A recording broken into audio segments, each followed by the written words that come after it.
إن ربكم الله الذي خلق السماوات والأرض في 6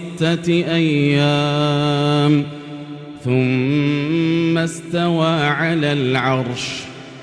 يغشي الليل النهار يطلبه حثيثا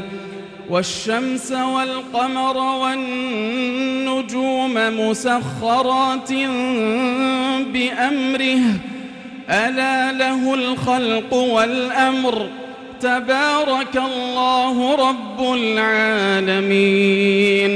ادعوا ربكم تضرعا وخفية إنه لا يحب المعتدين ولا تفسدوا في الأرض بعد إصلاحها وادعوه خوفا وطمعا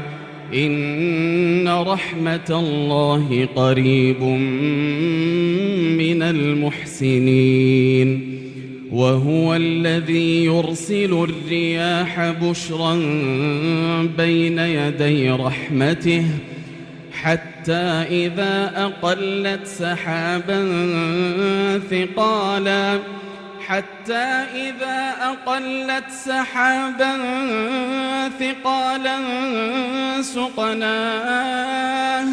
سقناه لبلد ميت فأنزلنا به الماء